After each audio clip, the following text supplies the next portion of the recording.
Stop ചെയ്യാം. അധികം നേരമൊന്നും ഉണ്ടാവില്ല. മാക്സിമം 1/2 മണിക്കൂർ. കുറച്ച് പ്രോബ്ലംസ് കൊടുക്കുന്നുണ്ടായിരുന്നു. പിന്നെ 3 പ്രോബ്ലം ഒക്കെ മതിയെന്ന് വിചാരിച്ചേ.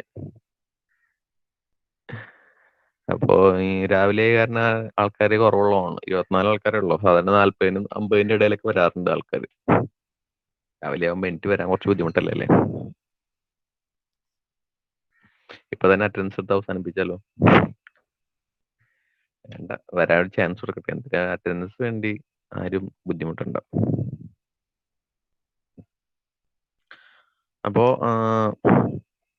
2-3 പ്രോബ്ലം ആണ് പ്ലാൻ ചെയ്യുന്നത്. ആദ്യത്തെ ഭയങ്കര സിമ്പിൾ പ്രോബ്ലം ആണ്. ഈ പ്രോബ്ലം കണ്ടിട്ട് ഏത് മൊഡ്യൂളിലെ ക്വസ്റ്റ്യൻ ആണെന്ന് പറയാൻ പറ്റും? ഈ പ്രോബ്ലം കണ്ടിട്ട് ഏത് മൊഡ്യൂളിലെ ക്വസ്റ്റ്യൻ ആണ്?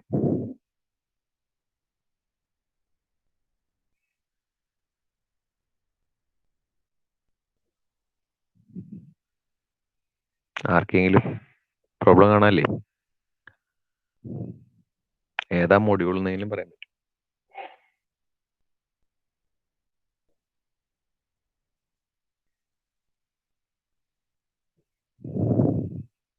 പുറത്ത് മൊഡ്യൂളല്ല. അപ്പൊ അതിന് മുന്നേ ഏതൊക്കെ മൊഡ്യൂളിൽ ഏതൊക്കെ ടോപ്പിക് വരണം നമ്മൾ ആദ്യം പഠിക്കണ്ടേ? 6th അല്ല,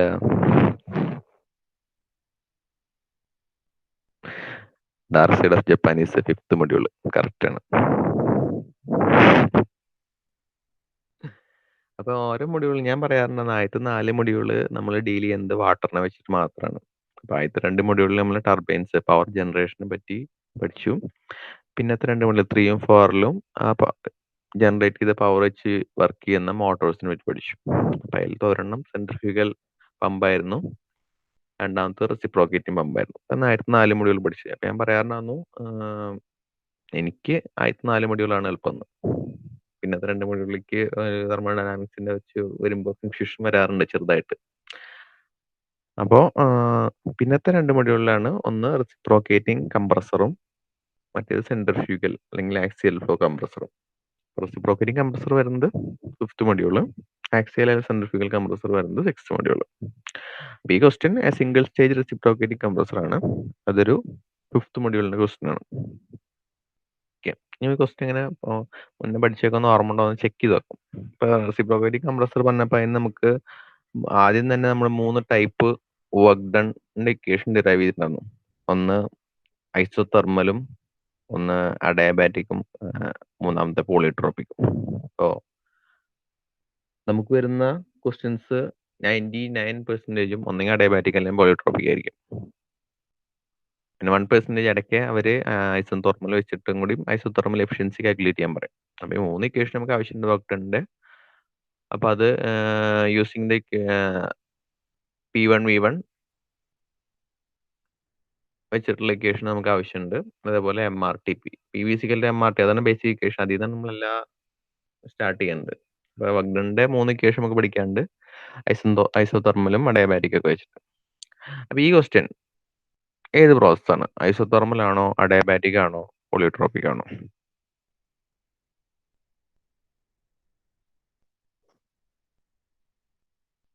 വീണ്ടും നിങ്ങൾക്ക് ആൻസർ ചെയ്യാനുള്ള ചാൻസ്.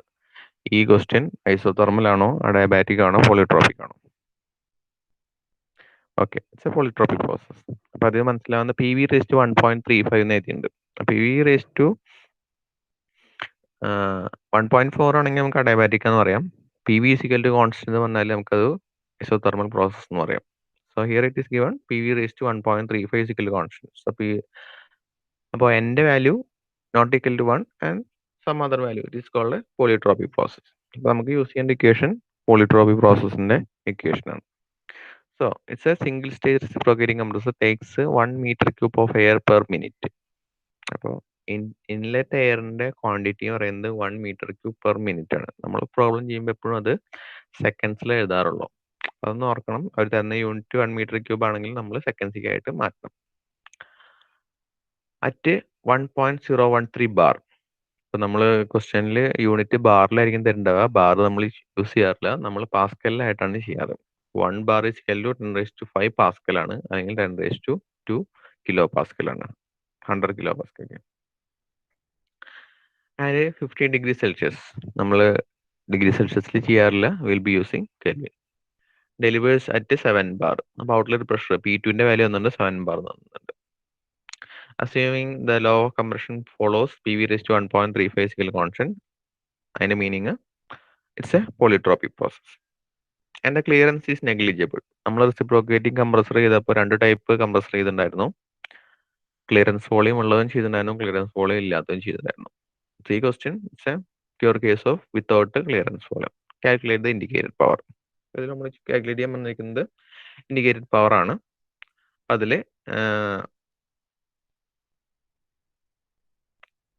P1 തന്നിട്ടുണ്ട്, T1 തന്നിട്ടുണ്ട്, P2 തന്നിട്ടുണ്ട്. അതെല്ലാം വെച്ച് നമുക്ക് ഇൻഡിക്കേറ്റഡ് പവർ കാൽക്കുലേറ്റ് ചെയ്യാം. ഇതൊക്കെയാണ് നമ്മുടെ given values V1, P1, T1, P2 and Nന്റെ വാല്യൂ 1.35. ഫസ്റ്റ് സ്റ്റെപ്പ് നമുക്ക് മാസ് കാൽക്കുലേറ്റ് ചെയ്യണം.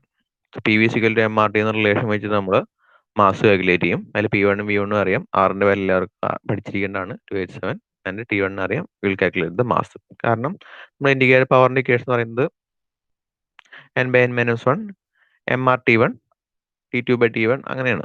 അല്ലെങ്കിൽ ഈ T2/T1 പകരം നമുക്ക് P2/P1 വരും. നമുക്ക് അടുത്ത ക്വസ്റ്റ്യനിൽ കാണിച്ചു തരാം. നെക്സ്റ്റ് ക്വസ്റ്റ്യൻ, ഈ ക്വസ്റ്റ്യൻ നോക്കുക. ഇൻപുട്ട് പവറിന്റെ ഇക്വേഷൻ സെയിം ഇക്വേഷൻ തന്നെയാണ്. MRT1 അതിൽ നേരത്തെ T2 - T1 ആയിരുന്നു. അതിൽ നിന്ന് T1 കോമൺ ആയിട്ട് പുറത്തേക്ക് എടുത്തു, MRT1 ആക്കി. ബാക്കി T2/T1 ആണ്. T2/T1 നമുക്ക് P2/P1 all raised to N-1/n എന്ന് വെച്ചിട്ട് റീപ്ലേസ് ചെയ്യാം. രണ്ട് ഇക്വേഷനും പഠിക്കണം. ഇൻ ടേംസ് ഓഫ് പ്രഷറും ഇൻ ടേംസ് ഓഫ് ടെമ്പറേച്ചറും പഠിക്കണം. അപ്പോൾ ഫസ്റ്റ് ക്വസ്റ്റ്യനിൽ നമുക്ക് ഇൻ ടേംസ് ഓഫ് ടെമ്പറേച്ചറിനാണ് യൂസ് ചെയ്യുക. കാരണം ടെമ്പറേച്ചർ രണ്ടും അറിയാം. ടെമ്പറേച്ചർ പ്രഷറും യൂസ് ചെയ്യാം, ഏത് വേണമെങ്കിൽ യൂസ് ചെയ്യാം. ഇതിൽ നമ്മൾക്ക് അവർ ചെയ്തേക്കുന്നത് ടെമ്പറേച്ചർ വെച്ചിട്ടാണ്. അപ്പൊ അതിൽ ഫൈനൽ ടെമ്പറേച്ചർ അവർ തന്നിട്ടില്ല. T2 അറിയില്ല. സോ T2 നമ്മൾ ഐസെൻട്രോപിക് പ്രോസസ്, പോളിട്രോപിക് പ്രോസസ് ആയതുകൊണ്ട് പോളിട്രോപിക് ഇക്വേഷൻ വെച്ചിട്ട് T2/T1 is equal to P2/P1 all raised to N-1/n വെച്ചിട്ട് T2 കാൽക്കുലേറ്റ് ചെയ്യും. T2 എന്നിട്ട് substituting the value here we can find the work done. Kilo joule per minute ആണ്. Kilo joule per second നമ്മൾ പറയാറ്. Kilo watt എന്ന് പറയുന്നത് /60 ചെയ്യുമ്പോൾ നമുക്ക് കിലോ ജൂൾ പെർ സെക്കൻഡ് ആവും. അത് കിലോ വാട്ട് ആയിട്ട് കിട്ടും. അപ്പൊ നമുക്ക് ആവശ്യമുള്ള വർക്ക് ഡൺ ഇക്വേഷൻ എന്ന് പറയുന്നത് N/N-1 MRT1. ഈ MRT1നെ അല്ലെങ്കിൽ നമുക്ക് P1 V1 വെച്ചിട്ടും റീപ്ലേസ് ചെയ്യാം. അപ്പോൾ വർക്ക് ഡൺ ഇക്വേഷനെ പല ടൈപ്പിൽ എഴുതാൻ പറ്റും. N/N-1 എല്ലാത്തിനും കോമൺ ആണ്. പിന്നെ next term MRT1 or P1 V1, രണ്ട് ഓപ്ഷൻ വരും. പിന്നത്തെ ടേം T2/T1 - 1. T1 പുറത്തേക്ക് എടുക്കും കേട്ടോ. T1 കോമൺ ഫാക്ടർ ആയിട്ട് will take in out side. T2/T1 - 1 അതിനെ റീപ്ലേസ് ചെയ്തിട്ട് T2/T1 can be replaced by P2/P1 all raised to N-1.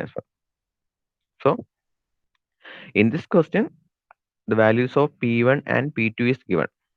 So we can directly use the first equation P2/P1 all raised to N-1. ആ equation വെച്ചിട്ട് problem ചെയ്യാം. ശരിക്കും T2 calculate ചെയ്യേണ്ട ആവശ്യമില്ല, അത് വെച്ചിട്ടും ചെയ്യാവുന്നതുള്ളൂ. ഓക്കെ, ഇതാണ് നമ്മുടെ ഒരു ഏറ്റവും ബേസിക് ആയിട്ടുള്ള റെസിപ്രോക്കേറ്റിംഗ് കംപ്രസർ എന്ന് ചോദിക്കാവുന്ന ക്വസ്റ്റ്യൻ. ഇതൊന്നും 10 മാർക്കിനൊന്നും ഒരിക്കലും ചോദിക്കില്ല. ചോദിക്കുകയാണെങ്കിൽ തന്നെ ഒരു 4 മാർക്കിനോ 5 മാർക്കിനോ ചോദിച്ചാലായി. ഇത് ഓക്കെ അല്ലേ? എന്തെങ്കിലും ഈ ക്വസ്റ്റ്യൻ എന്തെങ്കിലും മിസ്സിങ്ങോ ഡൗട്ടോ ഒന്നുമില്ലല്ലോ? കുഴപ്പമില്ലല്ലോ? ഏറ്റവും ബേസിക് ക്വസ്റ്റ്യൻ ആണ്. ഓക്കെ അല്ലേ? നെക്സ്റ്റ് ക്വസ്റ്റ്യനിലേക്ക് പോവാം.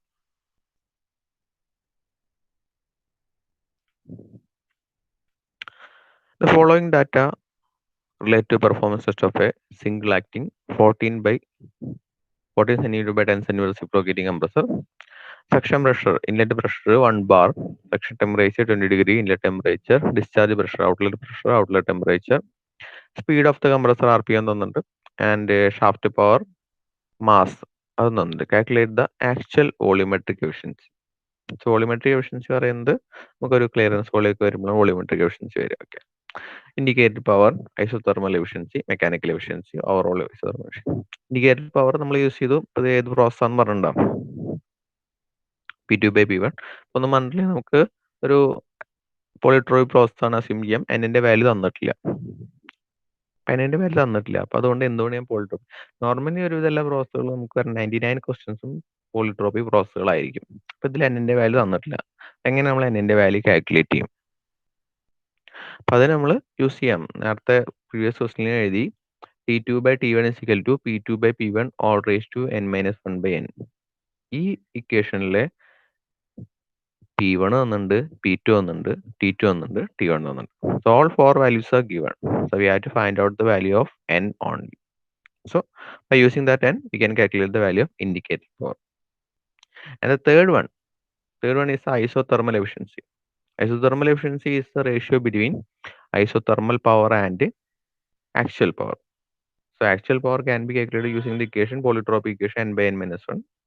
And we had to calculate the isothermal power also. ഞാൻ പറഞ്ഞു 99% നമുക്ക് പ്രോസസ്സുകളായിരിക്കും, 1% ഐസോതെർമൽ പ്രോസസ്സ് നമുക്ക് യൂസ് ചെയ്യേണ്ടി വരും. അത് എപ്പോഴാണെന്ന് വെച്ച് കഴിഞ്ഞാൽ അത് കണ്ടീഷനാണ്. ഇത് ഐസോതെർമൽ എഫിഷ്യൻസി എന്നുള്ള ടേം കാൽക്കുലേറ്റ് ചെയ്യാൻ ചോദിച്ചാൽ നമുക്കതിൽ ഈ ഐസോതെർമൽ വർക്ക് ഡണ്ടെ ഇക്വേഷൻ യൂസ് ചെയ്യേണ്ടി വരും. ഓക്കെ, തേർഡ് അപ്പോൾ അതാണ് isothermal efficiency, ratio between isothermal power and actual power. And fourth one mechanical power, mechanical efficiency. ഈ കംപ്രസർ എല്ലാം റൺ ചെയ്യാൻ നിങ്ങൾ ലാബിൽ ചെയ്തിട്ടുണ്ടായിരിക്കും. കംപ്രസറിൽ ഒരു മോട്ടോർ വെച്ചിട്ട് റൺ ചെയ്യേണ്ടത്. ആ മോട്ടറിൽ നിന്ന് എന്തെങ്കിലും ബെൽറ്റോ എന്തെങ്കിലും ട്രാൻസ്മിഷൻ വെച്ചിട്ടായിരിക്കും കംപ്രസറിലേക്ക് പവർ കൊടുക്കേണ്ടത്. അപ്പൊ in between compressor shaft power എന്ന് പറഞ്ഞാൽ ഈ നമുക്ക് കംപ്രസറിന് കൊടുക്കുന്ന മോട്ടറിന്റെ പവറാണ് ഷാഫ്റ്റ് പവർ. ഈ ഷാഫ്റ്റ് പവറിൽ നിന്ന് പവർ കൺസ്യൂം ചെയ്തിട്ടാണ് കംപ്രസർ പവർ ഡെവലപ്പ് ചെയ്യുന്നത്. അപ്പൊ ഈ രണ്ട് പവർ നമ്മൾ റേഷ്യോ ആയിരിക്കും mechanical efficiency. The overall isothermal efficiency means, again, isothermal എന്നുള്ള വാക്ക് വന്നാൽ ന്യൂമറേറ്ററിൽ ഐസോതെർമൽ പവർ വരും. ഓവറോൾ എന്ന് പറയുമ്പോൾ അടിയിൽ ഏറ്റവും സ്റ്റാർട്ടിങ്ങിൽ നമ്മൾ എവിടെ നിന്ന് പവർ കൊടുക്കണം, air giving power by using a motor. അപ്പൊ അവിടെ നിന്നുള്ള പവർ ഡിനോമിനേറ്ററിൽ വരും ഓവറോൾ വരുമ്പോൾ. So overall ratio between mechanical power and that is shaft power and isothermal power, that is the overall isothermal efficiency. Okay, ഇതെല്ലാം നമ്മുടെ given datas P1, T1, P2, T2, N, power shaft, mass. First we'll calculate the actual volumetric efficiency. Okay. Actual volume delivered. അപ്പൊ അതിന്റെ stroke ലെങ്ത്തും അതിന്റെ ഏരിയയും കൂടി multiply ആയിട്ട് കിട്ടുന്നതായിരിക്കും നമ്മൾ ഒരു സ്ട്രോക്കിൽ ഉണ്ടാവുന്ന വോളിയം. അത് റൺ ചെയ്യുന്നത് തന്നിട്ട് 1200 RPM-ലാണ്. അപ്പോൾ ഒരു മിനിറ്റിൽ എത്ര വോളിയം ഡെലിവറി ചെയ്യണം നമുക്ക് ആദ്യം കാൽക്കുലേറ്റ് ചെയ്ത് തരും. 5/4 d² L എന്ന് പറയുന്നത് സിലിണ്ടറിന്റെ വോളിയാണ്. ഇൻറ്റു RPM 1200 RPM തന്നിട്ടുണ്ട്. അത്രയും RPM റൺ ചെയ്യുമ്പോൾ ഇത്രയും volume per meter cube per minute ആണ് റെസിപ്രോക്കേറ്റിംഗ് കംപ്രസർ ഡെലിവറി ചെയ്യണ എയറിന്റെ volume. Okay, and by using the P1 V1 is equal to MR T1, you will be calculating the actual volume of the process, and the ratio between these two will give us the volumetric efficiency. Okay, ഈ free air delivered എന്ന് പറയുന്നത് atmospheric condition വെച്ചിട്ടുള്ള P1ന്റെ പേരാണ് free air delivered. In ചില ക്വസ്റ്റ്യനിൽ P1 തന്നിട്ടുണ്ടായിരിക്കും, in addition to that atmospheric condition തന്നിട്ടുണ്ടായിരിക്കും. So in that case free air ഡെലിവേർഡും V1ഉം ഡിഫറെന്റ് ആയിരിക്കും. Normally P1 V1 MR T1 എഴുതും. ഈ P1 V1 and free air and atmospheric condition, FAD എന്ന് പറയുന്നത് free air delivered. So normally P1 എന്ന് പറയുന്നത് പ്രഷർ ഇൻസൈഡ് ദ സിലിണ്ടർ ആണ് സ്റ്റാർട്ടിങ്ങിൽ. So that may be slightly different from the atmospheric condition. അപ്പോൾ free air delivered will B comparing with atmosphere and will be calculating A different value. അപ്പോൾ അത് calculate ചെയ്യുന്നത് normally P1 V1 MR T1 എഴുതും. അപ്പോൾ P1 V1 divide by T1 is equal to free air delivered into atmospheric pressure divide by atmospheric temperature. അത് വെച്ചിട്ട് നമ്മൾ atmospheric pressure calculate ചെയ്യേണ്ടി വരും. ഈ പ്രോബ്ലം നോട്ടിൽ എഴുതിയതാണോ? അങ്ങനെ എനിക്ക് ഓർമ്മയില്ല. ഞാൻ ഇന്നലെ ടെക്സ്റ്റ് നിന്ന് കോപ്പി ചെയ്തതാണ്. ഞാൻ പറഞ്ഞില്ലേ, ഞാൻ അങ്ങനെ പ്രോപ്പറായിട്ട് നോട്ട് മെയിൻറ്റെയിൻ ചെയ്യണ ഒരാളല്ല. ഓരോ സെമ്മിൽ പ്രോബ്ലം എടുക്കുമ്പോഴും ടെക്സ്റ്റ് എടുക്കും. അന്ന് എനിക്ക് വായിക്കുമ്പോൾ ഏതാണ് പ്രോബ്ലം തോന്നുന്നത് ആ പ്രോബ്ലം എടുത്തിട്ട് വരും. ഇപ്പോ നോട്ടിൽ എഴുതണോ ചോദിച്ചു. നോട്ടില് ഞാൻ ഇതിന്റെ റെക്കോർഡ് ചെയ്ത ലിങ്ക് അയച്ചുതരാം. അപ്പൊ അത് കഴിഞ്ഞിട്ട് നിങ്ങൾ നോട്ടിൽ എഴുതിയാൽ മതി. ഇപ്പൊ നോട്ടിൽ എഴുതാൻ നിന്നാല് നോട്ടിൽ എഴുതാൻ മാത്രം സമയം ഉണ്ടാവില്ല. ഇപ്പൊ ശ്രദ്ധിച്ചിരിക്കാം.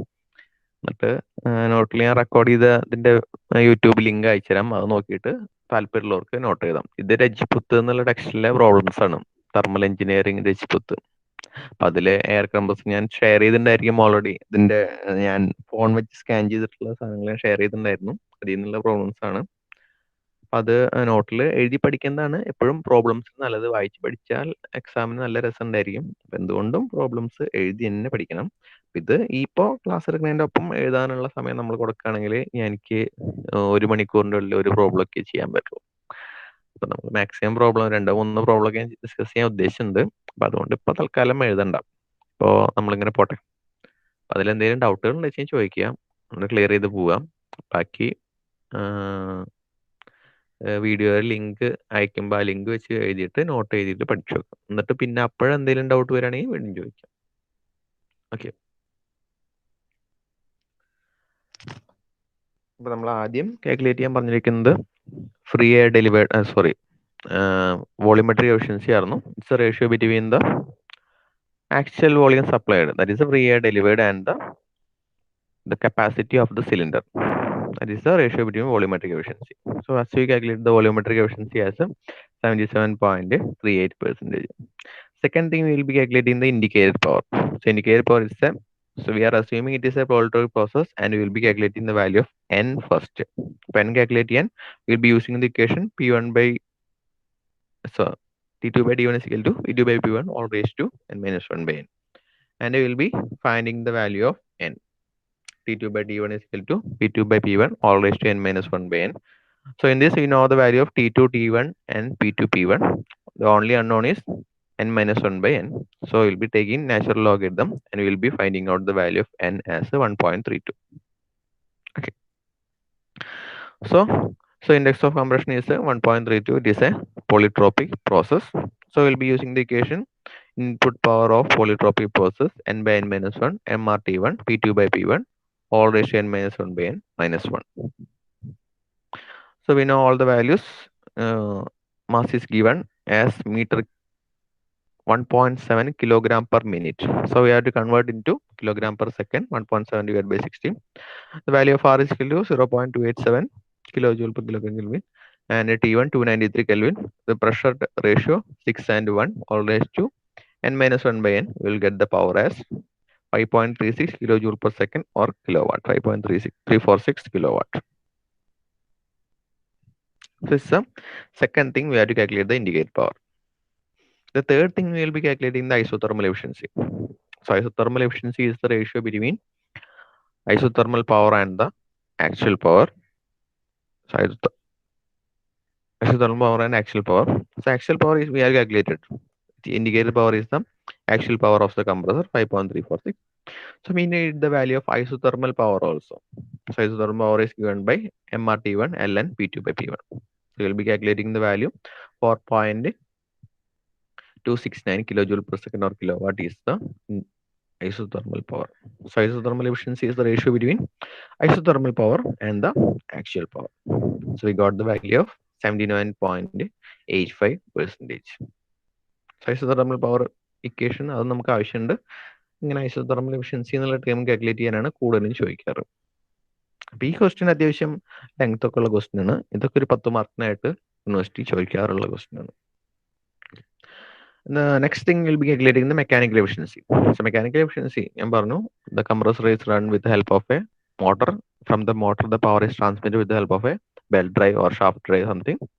And there is some loss while transmitting the power, and these loss can be treated as a mechanical efficiency. So it is the ratio between indicated power and the shaft power. That is the power given by the motor, that is called a shaft power. Indicated power is the power developed by the compressor. Actual power 5.346. The shaft power is 6.25 is given in the question. Shaft power is given as 6.25 kilowatt, and we will be taking the ratio of shaft power by indicated power. So we'll get the value of 85.5%. Okay. And the last one, overall isothermal efficiency. Again, overall, we have two terms, overall and isothermal. So isothermal എന്നുള്ള term വരുമ്പോൾ numerator will become isothermal power, and the overall എന്നുള്ള term നമ്മൾ turbine മുതൽ കേൾക്കാൻ തുടങ്ങിയിട്ടില്ല. അല്ലെങ്കിൽ centrifugal പമ്പിന്റെ overall efficiency പറയുന്നത് water power by shaft power ആണ്. ടർബൈനിന്റെ ഓവറോൾ എഫിഷ്യൻസി പറയുന്നത് shaft power by water power ആണ്. എല്ലാത്തിലും നമ്മൾ കൊടുക്കുന്ന പവറാണ് ഡിനോമിനേറ്ററിൽ പവറിന്റെ മുകളിൽ വരുന്നത് നമുക്ക് കിട്ടുന്ന power. So overall isothermal efficiency ചോദിച്ചിരിക്കുന്നത് ഐസോതെർമൽ ചോദിച്ചിരിക്കുന്നത് ന്യൂമറേറ്ററിൽ ഐസോതെർമൽ പവർ എന്നുള്ള ടേം വന്നു. So we got the overall efficiency 68.3%. Overall isothermal efficiency is 68.3%. And they will ask for overall efficiency. The overall efficiency is same as mechanical efficiency. Get power by shaft power. Simply, if they ask for simply overall efficiency, we can use the equation indicated power by shaft power. Okay. അപ്പൊ ഈ problem അത്യാവശ്യം length ഉള്ള problem ആണ്. ഇതൊക്കെ ഒരു 10 മാർക്കിനായിട്ട് ചോദിക്കാൻ പറ്റാവുന്ന ഒരു ക്വസ്റ്റ്യൻ ആണ്. വലിയ ഡൗട്ടുകളൊന്നുമില്ല. കേൾക്കുമ്പോൾ നല്ല സുഖം. അല്ല ഇതൊക്കെ നമുക്ക് അറിയാവുന്ന കാര്യങ്ങളാണല്ലോ, നല്ല സുഖം. എക്സാമിന് വന്നിട്ട് ഇതൊക്കെ വേണ്ടി ചെയ്യുമ്പോൾ ആദ്യം തന്നെ പറയും സാർ ഇതിൽ എന്നെ വന്നിട്ടില്ല എന്ന് പറഞ്ഞിട്ട് ഉപേക്ഷിച്ചിട്ട് പോണ കുറെ ആൾക്കാരുണ്ട്. കഴിഞ്ഞ കൊല്ല നടത്തിയപ്പോ സാർ ഇതിൽ എന്നിന്റെ വാല്യൂ തന്നിട്ടില്ല എന്ന് പറഞ്ഞിട്ട് എക്സാമിന്റെ ഇടയിൽ ഞാൻ അവിടെ ഇൻവിജിലേഷൻ ചോദിച്ചിട്ടുണ്ട് എന്നിന്റെ വാല്യൂ തന്നിട്ടില്ല എന്നിട്ട്. അപ്പൊ എന്റെ വാല്യൂ തന്നിട്ടില്ല വെച്ചാൽ എന്നിന്റെ വാല്യൂ കണ്ടുപിടിക്കാനുള്ള എന്തെങ്കിലും ക്ലൂ ആ ക്വസ്റ്റിനിൽ ഉണ്ടായിരിക്കും. അപ്പൊ മാക്സിമം പ്രോബ്ലംസ് ചെയ്ത് പഠിക്കാം. അപ്പൊ ഞാൻ ചെയ്യണത് ഒരു ടോട്ടൽ അവൈലബിൾ പ്രോബ്ലംസിൽ 30 or 40% ഒക്കെ ഞാൻ ചെയ്യണ്ടായിരിക്കുള്ളൂ. അതിന്റെ ഡബിൾ നമ്മുടെ ടെക്സ്റ്റ് ബുക്കിൽ അവൈലബിൾ ആയിരിക്കും. അതെല്ലാം ചെയ്ത് പഠിച്ചാലേ നമുക്ക് വരുന്ന ക്വസ്റ്റ്യൻസിനെ നേരിടാനുള്ളൊരു പവർ കിട്ടുള്ളൂ. ഇപ്പൊ കഴിഞ്ഞ നമുക്ക് MOS തന്നെ പറ്റിയതാണ്. കാരണം ഞാൻ സ്ട്രെസ് ടെൻസർ വരച്ചിട്ട് അതിന്റെ ടേംസ് ഒക്കെ മാർക്ക് ചെയ്തു. പക്ഷെ അത് നമുക്ക് മോൾ സർക്കിൾ വരയ്ക്കാൻ വേണ്ടി വരുന്ന ആരും പ്രതീക്ഷിച്ചില്ല. അപ്പോ ഞാൻ ഇത് ക്ലാസ് എടുത്തിട്ടില്ല, ശരി തന്നെയാണ്. അങ്ങനെ നമുക്ക് കുറച്ച് ലിമിറ്റേഷൻസ് ഒക്കെ ഉണ്ട്. മാക്സിമം നിങ്ങൾ തന്നെ ചെയ്ത് പഠിക്കാം. ടെക്സ്റ്റ് ബുക്കുകൾ വെച്ചിട്ട് വായിച്ച് ചെയ്തൊക്കെ പഠിക്കാം. സൗണ്ട് വീണ്ടും കട്ടാവുന്നുണ്ട്.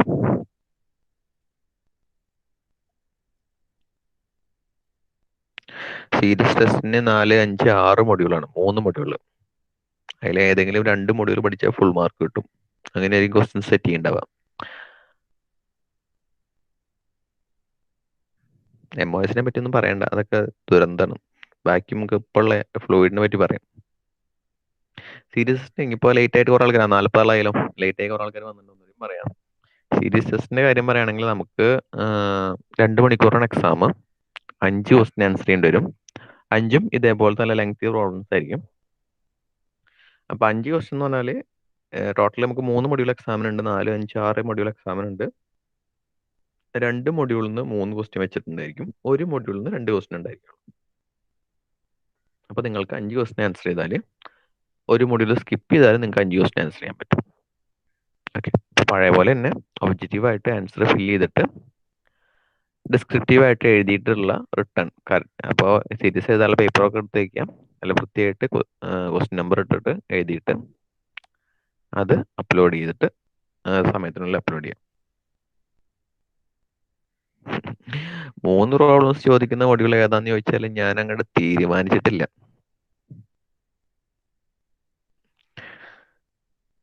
നിങ്ങൾക്ക് അറിയാവുന്ന മൊഡ്യൂളിൽ നിന്ന് 2 ക്വസ്റ്റ്യനും അറിയാത്ത മൊഡ്യൂളിൽ നിന്ന് 3 ക്വസ്റ്റ്യൻ ചോദിക്കുന്നതിലൊരു രസം. ലാസ്റ്റ് ടൈം പോലെ എല്ലാവർക്കും ഡിഫറൻസ് ക്വസ്റ്റ്യൻസ് ആണോ എന്ന് ചോദിച്ചാൽ അതിന് വേണ്ടി ഞാൻ മാക്സിമം ശ്രമിക്കുന്നുണ്ട്.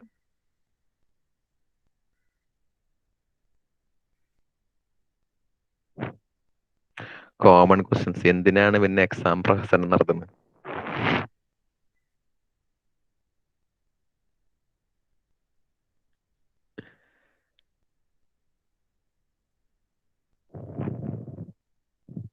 ഇതെല്ലാം ഒരു എന്റർടൈൻമെന്റ് അല്ലേ?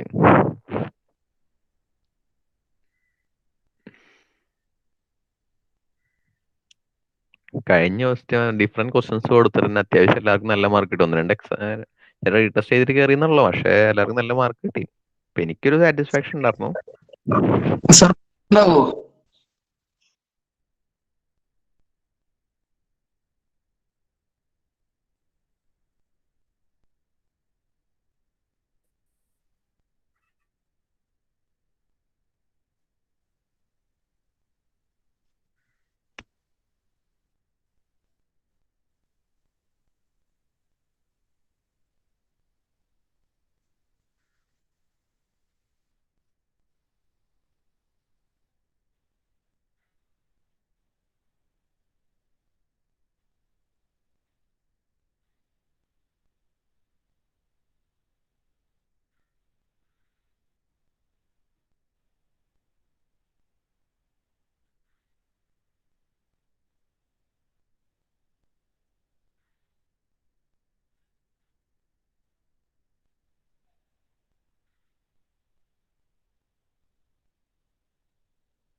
സിക്സ്ത് മൊഡ്യൂളിൽ മെജോറിറ്റി തിയറി ആണെന്ന് ചോദിച്ചാൽ കുറച്ച് നേരം നെറ്റ് പോയിട്ടുണ്ടായിരുന്നു കേട്ടോ. കറണ്ട് പോയിട്ട് അത് ഓണായി വരാൻ കുറച്ച് സമയം പിടിച്ചു. സിക്സ്ത് മൊഡ്യൂൾ മെജോറിറ്റി തിയറി എന്ന് വെച്ചാൽ മെജോറിറ്റി തിയറി ആണ് ചോദിക്കാറ്, പക്ഷെ മെജോറിറ്റി തിയറി അല്ല. അതിൽ ആക്സിയൽ ഫ്ലോ കംപ്രസർ ഉണ്ട്, സെൻട്രിഫ്യൂഗൽ കംപ്രസർ ഉണ്ട്. രണ്ടിൽ നിന്നും എനിക്ക് ഒരു 2 ക്വസ്റ്റ്യൻ വെച്ച് ഞാൻ ക്ലാസ്സിൽ നിന്ന് ചെയ്തിട്ടുണ്ട്. അപ്പൊ അതിന്റെ 3 or 4 ടൈംസ് ക്വസ്റ്റ്യൻസ് ഓൾറെഡി എന്റെ കയ്യിലുണ്ട്. അപ്പൊ അതിൽ നിന്ന് ഒരു ക്വസ്റ്റ്യൻ ഇടുക എന്ന് പറയുന്നത്, ഒരു 3 ക്വസ്റ്റ്യൻ ഇടുന്നത് ഭയങ്കര സിമ്പിൾ ആണ്. നിങ്ങളെ ഭാഗത്ത് ചിന്തിക്കുമ്പോൾ അങ്ങനെ ചിന്തിക്കാം, കുറച്ചൊക്കെ ബുദ്ധി ഉപയോഗിക്കാമല്ലോ.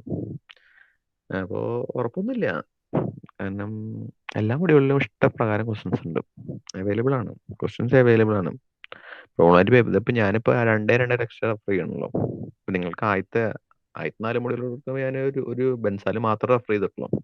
ഇപ്പോഴാണ് 2 ടെക്സ്റ്റിലേക്ക് മാറിയത്. ഇപ്പോ രജ്പുത്തും മറ്റേ ഒരു KTU ടെക്സ്റ്റ് ഉണ്ട്, 2 ടെക്സ്റ്റ് റെഫർ ചെയ്യണം. അത് റെഫർ ചെയ്തിട്ട് തന്നെ എനിക്ക് പ്രോബ്ലംസ് ഇഷ്ടപ്രകാരം കിട്ടും, കുഴപ്പമൊന്നുമില്ല. എന്തേലൊക്കെ പോട്ടെ, എന്തേലും ഒരു പഠിക്ക്. 3 മൊഡ്യൂളും പഠിക്കുക, അതാ നല്ലത്. 2 മൊഡ്യൂൾ പഠിച്ചിട്ട് റെഡി ആവില്ല. എന്റെ വോയിസ് ഇടയ്ക്കൊന്ന് ബ്രേക്ക് ആയിണ്ടായിരുന്നു. ടെസ്റ്റ് ക്വസ്റ്റ്യൻസ് കുറച്ചൊക്കെ. ഏത് ഗ്രൂപ്പിൽ ഷെയർ ചെയ്യുമെന്ന് എൻ്റെ കയ്യിലുള്ള നോട്ട്സ് ഇല്ല, അതൊക്കെ ഓൾറെഡി ഷെയർഡ് ആണല്ലോ. ഞാന് രജപുത്തിന്റെയും ഇതെല്ലാം ഷെയർ ചെയ്തിട്ടുണ്ടായിരുന്നല്ലോ.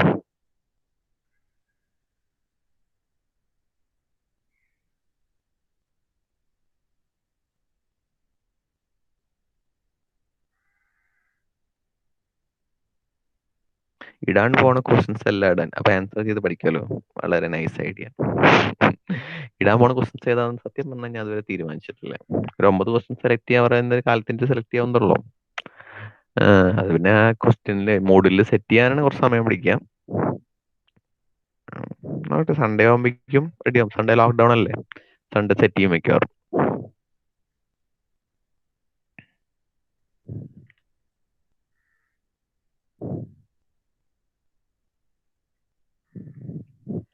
ഈ വാല്യൂസ് മാറ്റാൻ അല്ലെ ക്വസ്റ്റ്യൻസ് മൊത്തം ടൈപ്പ് ചെയ്ത് തരണം. അപ്പോ പിന്നെ ഓരോ വാല്യൂസിന്റെയും കറക്റ്റ് ആയിട്ടുള്ള ആൻസർ ഞാൻ തന്നെ കണ്ടുപിടിക്കണം. അപ്പോ അതൊക്കെ കുറച്ച് ബുദ്ധിമുട്ടാണ്. പിന്നെ പറ്റും, അത് മൂഡിൽ ഇക്വേഷൻ കൊടുക്കുന്ന മോഡലൊക്കെ ഉണ്ട്. എന്താ, നമ്മൾ ഡയറക്റ്റ് ടെക്സ്റ്റിലുള്ള ക്വസ്റ്റ്യൻസ് അതേപോലെ ഇടുന്നു, അതിന്റെ ആൻസർ കിട്ടും. സൊല്യൂഷനുള്ള ക്വസ്റ്റ്യൻസും ഉണ്ട്, സൊല്യൂഷൻ ഇല്ലാത്ത ക്വസ്റ്റ്യൻസും ഉണ്ട്. സൊല്യൂഷൻ ഇല്ലാത്ത ക്വസ്റ്റ്യൻസ് ആണെങ്കിലും ടെക്സ്റ്റ് ലൈൻ്റെ ആൻസറുകൾ ഉണ്ടായിരിക്കും, അത് നോക്കിയിട്ട് ഇടും. ഇപ്പൊ ഞാനിപ്പോ രജപുത്ത് ബൻസാല് കുറെ ടെക്സ്റ്റ് റെഫർ ചെയ്തിട്ടിടും. 2 3 ടെക്സ്റ്റ് ഉണ്ട്. ഇനിയൊരു KTUവിന്റെ ഒരു ടെക്സ്റ്റ് കൂടി കിട്ടിയിട്ടുണ്ട്, എയർ വാക്ക് അല്ലാണ്ട്. എയർ വാക്ക് കിട്ടിയിട്ടുണ്ട്. എയർ വാക്ക് ഞാൻ ഇതുവരെ എടുത്തിട്ടില്ല. അപ്പൊ അതിലും ഇഷ്ടപ്രകാരം പ്രോബ്ലംസ് ഉണ്ട്. നോക്കട്ടെ, ഏതെങ്കിലുമൊക്കെ ഇടാം. കോപ്പി പേസ്റ്റ് അടിക്കാൻ പറ്റില്ല. ഞാൻ ഇപ്പൊ ഉള്ള PPT കണ്ടില്ലേ, അത് ഞാൻ ഫോട്ടോ എടുത്താണ്. ആ ഫോട്ടോ ഒന്ന് കോപ്പി ചെയ്യാൻ എളുപ്പമൊന്നുമല്ല, ക്ലിയർ ആവണില്ല, കുറെ വാല്യൂസ് മിസ്സിംഗ് ആവും. കറക്റ്റ് നിങ്ങൾക്ക് ബെൻസാലൊക്കെ ഷെയർ ചെയ്തേക്കുന്നത് കോപ്പി പേസ്റ്റ് ചെയ്യാവുന്ന മോഡൽ ടെക്സ്റ്റുകളാണ്. പക്ഷെ അത് ഇപ്പൊ ഉള്ള മോഡലൊക്കെ ഞാൻ തന്നെ എൻ്റെ അതിന്റെ സോഫ്റ്റ് കോപ്പി ഇല്ല, അപ്പൊ എൻ്റെ അതിന്റെ ഹാർഡ് കോപ്പി ഉണ്ട്. അപ്പൊ അതിൽ തന്നെ ഞാൻ മൊബൈൽ വെച്ച് ഫോട്ടോ ചെയ്ത് സ്കാൻ ചെയ്തിട്ടുള്ളതാണ്. ഇപ്പോൾ നമ്മളിപ്പോ ചെയ്ത 2 പ്രോബ്ലം അതേപോലെ സ്കാൻ ചെയ്ത് കയറ്റിയിട്ടുള്ള. അപ്പൊ അതെല്ലാം ടൈപ്പ് ചെയ്ത് കയറ്റാൻ ഇക്വേഷൻസ് ഒക്കെ ടൈപ്പ് ചെയ്യും. നമുക്ക് എല്ലാത്തിലും ഇക്വേഷൻസും മീറ്റർ ക്യൂബും ഒക്കെ വരും. അതെല്ലാം ടൈപ്പ് ചെയ്ത് കയറ്റാൻ എളുപ്പമല്ല. അപ്പൊ അത് ഞാൻ മിക്കവാറും സ്ക്രീൻഷോട്ട് തന്നെ ആയിരിക്കും ഇടുന്നതായിരിക്കാം.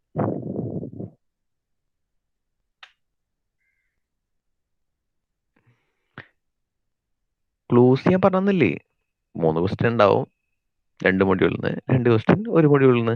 അതിൽ 5 ക്വസ്റ്റ്യൻ എഴുതിയാൽ പാസ്സാവും. പ്രോബ്ലം മാത്രം ഉണ്ടായിരിക്കില്ല, തീരുന്നുണ്ടായിരിക്കില്ല. അല്ലെങ്കിൽ കൂടുതൽ എന്ത് ക്ലൂ ഉണ്ട്.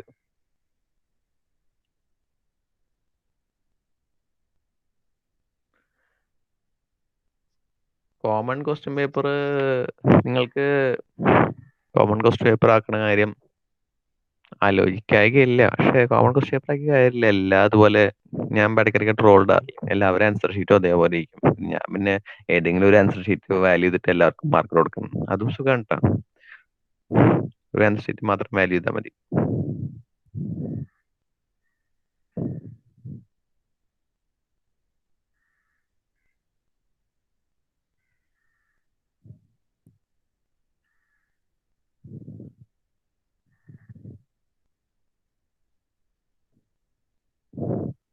നമുക്കൊരു പ്രോബ്ലം കൂടി ഡിസ്കസ് ചെയ്തിട്ടേ നിർത്താം. നന്നാവുള്ളൂ.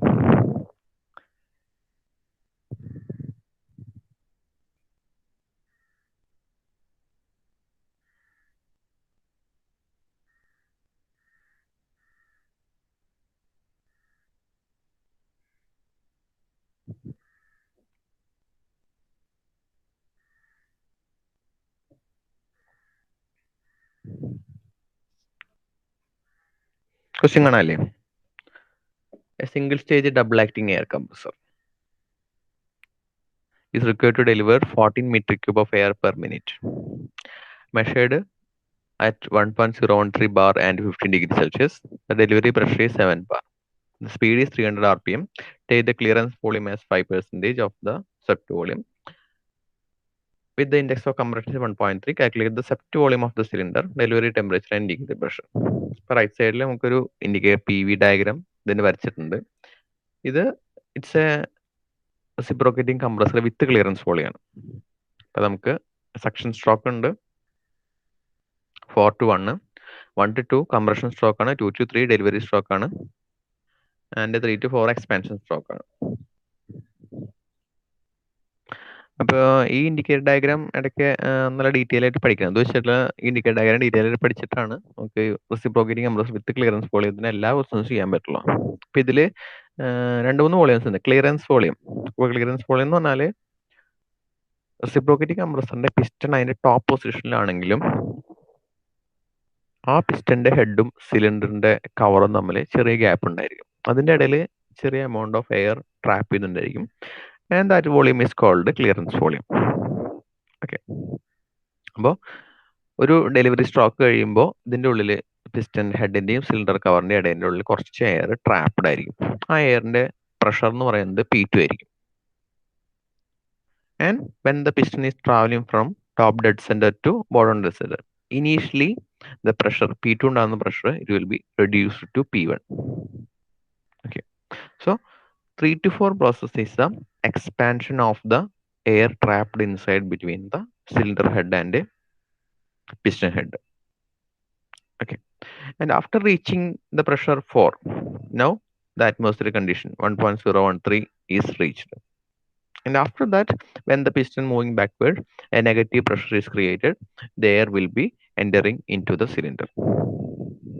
So the actual amount, total volume of air we are dealing with is volume V1 minus volume V4. That is the actual amount of air we are dealing with. Okay. And after point 1, the piston will move from bottom dead center to top dead center. So initially, the pressure is increased from P1 to P2. When the P2 is reached, the exit valve will be open due to high pressure and the delivery will happen. So ഇതിൽ നമുക്ക് ഒന്ന് VC. VC is the volume V3. The point 3 corresponds to the x-axis. We can mark it as V3. So V3 can be written as the clearance volume. And what is the swept volume of the cylinder? Swept volume means the volume covered by moving the piston from top dead center to bottom dead center. So the piston is moving from point 3 to point 1. So this will be the swept volume of the cylinder. What is the actual volume inside the cylinder? Actual volume of air trapped inside the cylinder. The air will be entering at the point 4.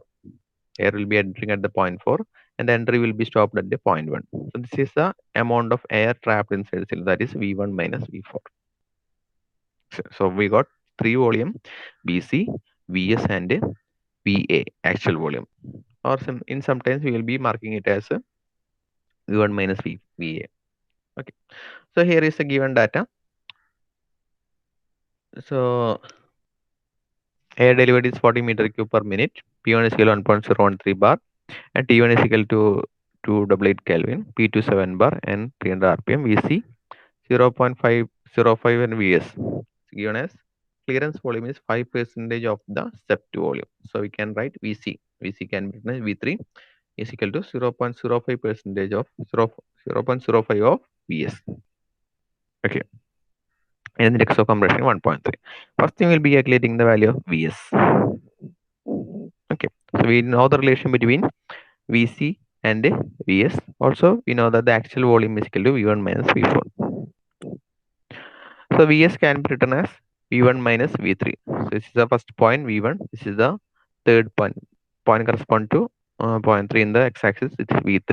So Vs can be written as V1 minus V3 or V1 minus Vc, or Vc can be replaced with 1.05 Vs. So Vs is equal to V1 minus 0.05 Vs, or V1 can be written as 1.05 Vs. This 0.05 is taken to the left hand side. Okay.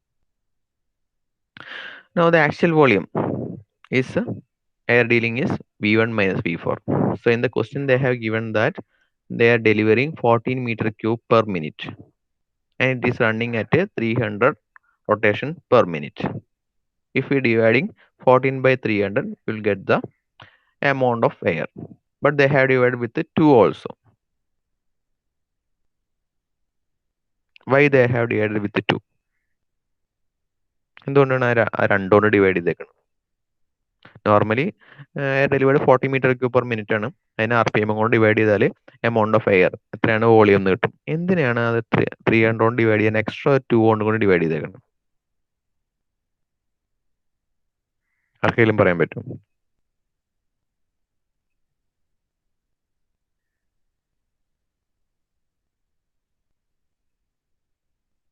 ആരുമില്ലേ?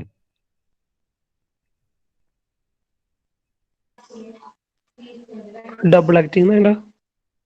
ആ ക്വസ്റ്റിനിൽ വന്നിട്ടുണ്ട്, first ലൈനിൽ വന്നിട്ടുണ്ട് it's A double acting compressor. രണ്ട് സൈഡിലെ piston upward move ചെയ്യുമ്പോഴും downward move ചെയ്യുമ്പോഴും രണ്ടിലും നമുക്ക് കംപ്രഷൻ നടക്കണ്ടായിരുന്നു. അപ്പൊ അതുകൊണ്ടാണ് രണ്ടുകൊണ്ട് ഡിവൈഡ് ചെയ്തത് ആക്ച്വൽ വോളിയം കിട്ടാൻ വേണ്ടിയിട്ട്. ഓക്കെ, അപ്പൊ ഡബിൾ ആക്ടിങ് കംപ്രസർ ആയതുകൊണ്ടാണ് രണ്ടുകൊണ്ട് ഡിവൈഡ് ചെയ്തേക്കുന്നത്. V1 minus V4 the actual volume of air trapped inside cylinder കിട്ടാൻ വേണ്ടിയിട്ട് നമ്മൾ രണ്ടുകൊണ്ട് ഡിവൈഡ് ചെയ്തേക്കണം. സോ V1 മൈനസ് V4ന്റെ വാല്യൂ നമുക്ക് കിട്ടി. Okay, so the next thing നമുക്കറിയാം V1 is equal to 1.005 Vs, V3 by V4 ഇതും അടുത്ത relation. PV raised to n is equal to constant എന്ന് വെച്ചിട്ട് V4 by V3 is equal to P2 by P1.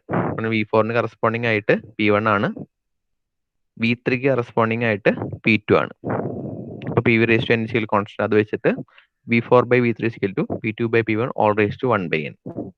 Using the relation you will get the value as 4.423.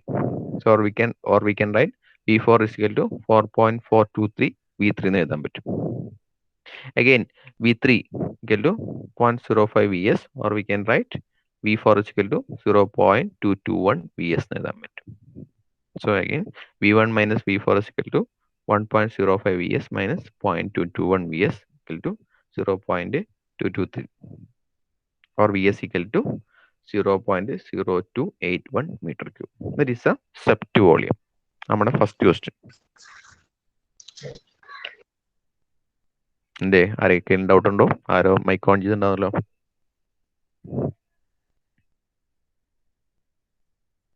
ഇല്ല.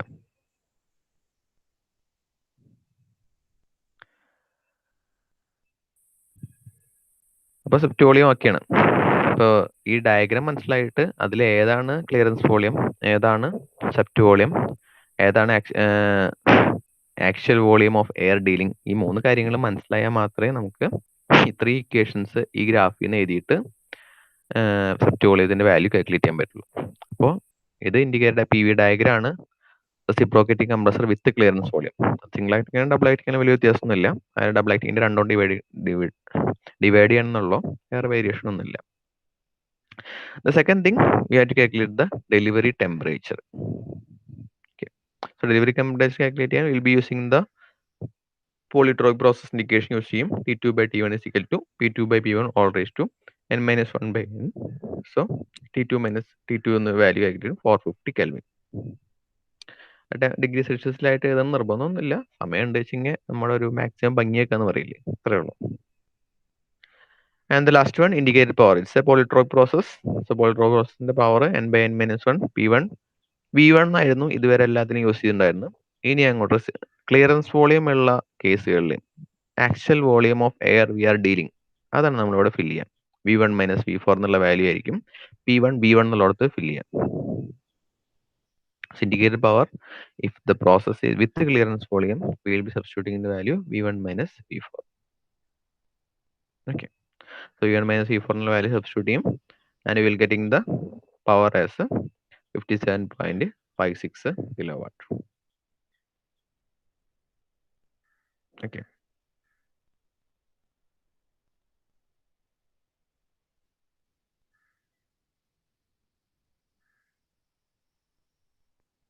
അപ്പോൾ എത്ര കാര്യങ്ങളാണ് indicator പവറിൽ calculate ചെയ്യാം.